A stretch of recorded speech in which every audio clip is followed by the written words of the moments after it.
Now moving on to the next topic, that is going to be our arrow functions. Now what are arrow functions? Let hear it properly. Arrow functions are an alternative way of writing a function, right? If you heard me properly, an arrow function is an alternative way of writing a function. How do we write a function? We will take a function name, we will take a function keyword, we will take the function name, add anything, we will take some parameters if there are any parameters. You will open and close the parenthesis, then you have your return statement. If it is there, return something. You will have return something here. So this is the syntax of our normal function, traditional function, but usually we don't use these functions in JavaScript. Remember this thing. So what are the advantages of using arrow functions? Arrow function is going to omit the function keyword. First advantage, it is going to omit the curly braces if there is only one expression. Third, it is going to omit the parenthesis if there is only one argument. Let us see that practically. For example, if I have a statement which says return a plus b, it takes two arguments, a comma b. So how do I convert this? First, remove that function keyword, take a variable, take any name, add, take that add here is equal to, remove that function keyword.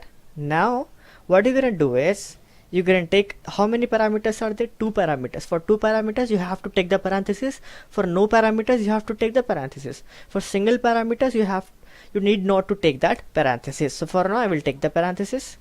That's going to be a plus b. That's it. Arrow operator is equal to and greater than sign combination.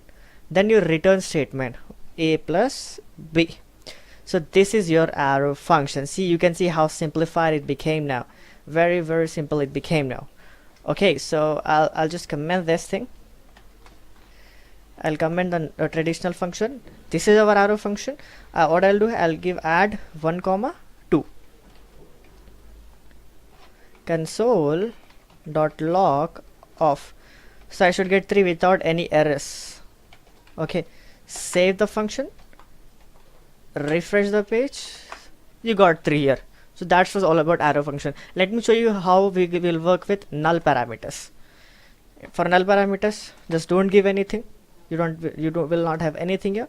Now what you will do is, since there are no parameters, you will not pass the parameters. You do something here. I'll say console dot log called.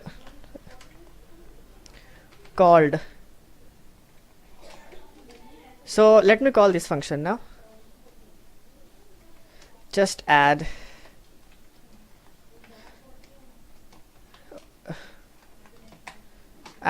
you have to take the curly parenthesis here and save it, refresh, and you got called. Okay, next, the last thing, what if I have only one parameter? What you will do is, for example, for your understanding, I'm writing a traditional function.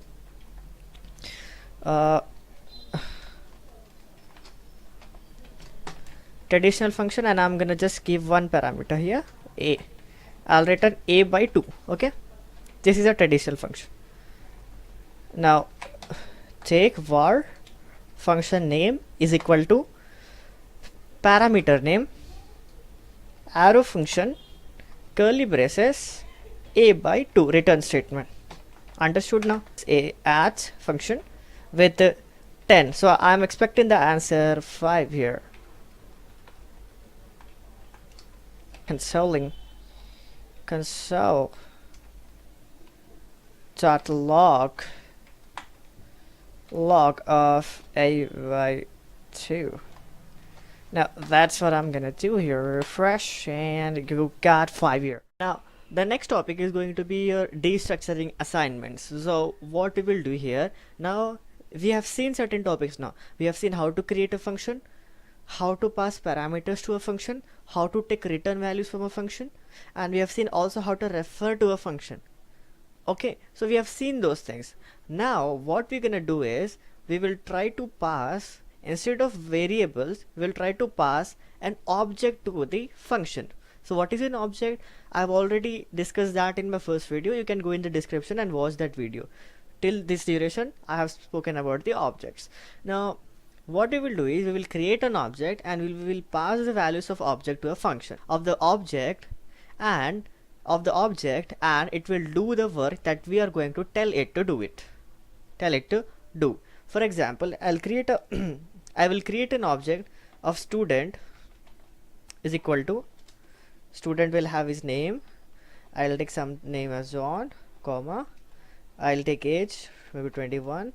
Now I will take as a branch that is going to be CSC.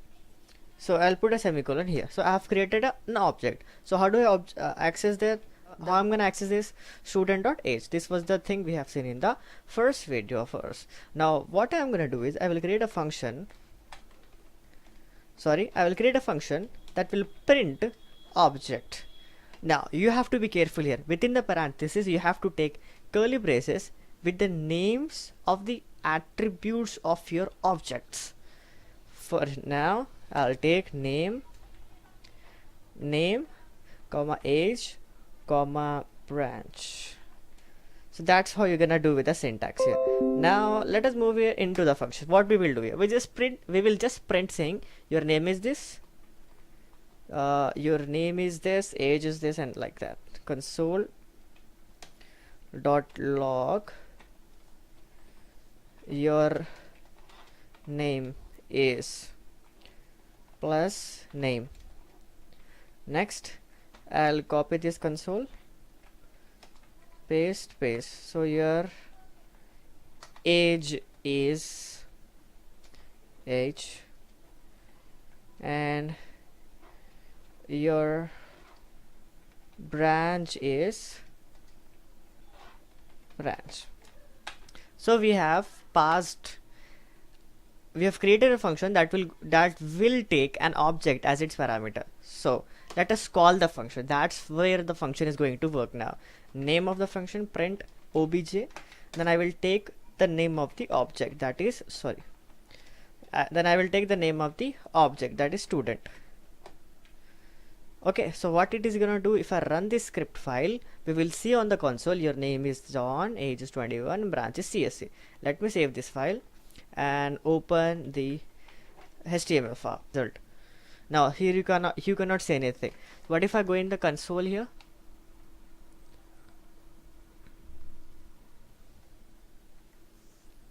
Okay, you can see in the console your name is John, your age is 21, your branch is CSC. So I've successfully passed we will pass the object to a function. Now let us do a similar topic, that is passing an array to a function.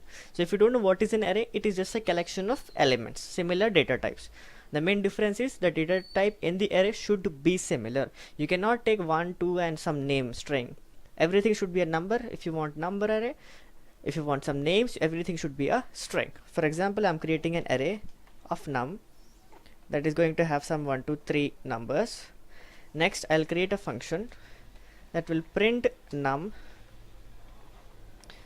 In this you have to use square bracket. Previously we have used curly braces. Take how many values are there? 3 values, so take 3 variables. Next console dot log, just printing those values, nothing much. So calling this function print num with the name of the array. Save this file. I'm gonna refresh the browser and see my console. I got 1, 2, 3. So this is how we are going to pass a array to a function basically. So this was all about function.